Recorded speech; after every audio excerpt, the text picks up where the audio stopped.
Most people believe that success comes down to willpower. If you fail to wake up early, you didn't want it badly enough. If you quit the gym, you lacked discipline. If you procrastinate, you're lazy. That belief sounds logical. It's also completely wrong. Willpower is one of the most overrated ideas in personal development. And relying on it is the fastest way to stay stuck. Here's the uncomfortable truth. Willpower is not a skill you can endlessly improve. It's a limited, unreliable resource that always runs out. And if your entire life strategy depends on something that disappears under stress, fatigue, hunger, boredom, or emotion, failure is guaranteed. Let's talk about why willpower fails, and what actually works instead. Willpower feels powerful in the moment. You get motivated. You make a promise.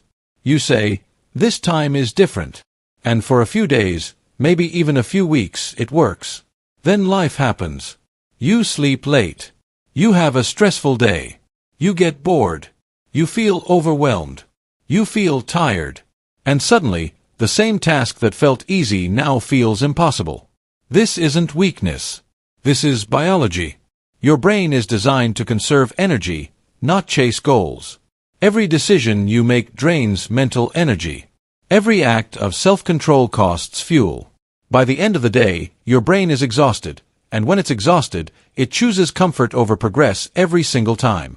That's why people don't break habits when they're stressed. They return to them. That's why motivation disappears when you need it most. And that's why, just try harder, never works long-term. Willpower doesn't fail because you're broken. It fails because it was never meant to carry the load alone. There's another reason willpower collapses. It requires constant decision-making. Every time you rely on willpower, you're asking yourself a question. Should I do this now? Should I resist this? Should I push myself? And the more questions you ask, the faster your brain looks for shortcuts.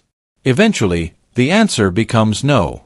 The people who look disciplined aren't constantly choosing to be disciplined. They've removed the choice entirely. That's the secret most advice never tells you. What actually works is not more willpower. It's better systems. A system is a structure that makes the right action easier than the wrong one.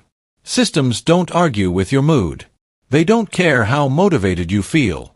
They quietly guide your behavior, even on bad days. Think about brushing your teeth. You don't rely on willpower for that. You don't wake up debating it. The system is already in place. The toothbrush is there. The habit is automatic. The decision is gone. That's the level you want your important habits to reach. Another thing that works better than willpower is environment design. Your environment shapes your behavior more than your personality ever will. If junk food is visible, you'll eat it. If your phone is within reach, you'll pick it up. If distractions surround you, focus disappears. Most people try to change themselves while leaving their environment untouched. That's like trying to stay dry while standing in the rain. Instead of asking, "How do I become more disciplined?" ask, "How do I make bad decisions harder and good decisions easier?" If you want to read more, place a book where your phone usually sits. If you want to stop scrolling at night, charge your phone outside the bedroom. If you want to work out, prepare your clothes the night before. These changes look small, but they eliminate the need for willpower altogether. Another powerful alternative to willpower is identity. Most people try to change their behavior without changing how they see themselves. They say, "I'm trying to work out. I'm trying to wake up early. I'm trying to be productive." Trying is fragile.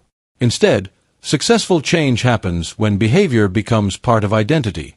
I'm someone who trains. I'm someone who starts early. I'm someone who finishes what they start. When your identity changes, actions follow naturally. You don't need willpower to act in alignment with who you believe you are. This doesn't happen overnight. It's built through small, consistent proof. Every time you show up, even for 5 minutes, you cast a vote for a new identity. You're not trying to be disciplined. You're becoming the type of person who shows up. Another thing that beats willpower is clear rules instead of vague goals. Goals sound inspiring. Rules create consistency. I want to be healthier, is vague. I don't eat sugar on weekdays is clear. I want to focus more is abstract. I don't check social media before noon is specific. Rules remove negotiation. There's nothing to debate. When there's no decision, there's no resistance. This is why routines are so powerful. They eliminate thinking. You don't need motivation to follow a routine. You just follow the script. And finally, what works better than willpower is self-compassion. This part surprises people. Harsh self-talk feels productive, but it actually destroys consistency. When you fail and attack yourself, your brain associates growth with pain. So next time, it avoids the task altogether. Progress comes faster when failure feels safe. When you miss a day and say, "Okay, reset. Back tomorrow." Not, "I always mess this up." People who succeed long-term don't avoid failure. They recover faster. They don't rely on willpower. They rely on systems, environments, identity, rules, and forgiveness. So if you've been struggling, if you feel stuck, if you keep starting and stopping, stop blaming yourself. You were never supposed to power through life on willpower alone. Build systems that work with your brain, not against it. Because when the system is right, progress becomes automatic. And when progress is automatic, consistency becomes inevitable. That's what actually works.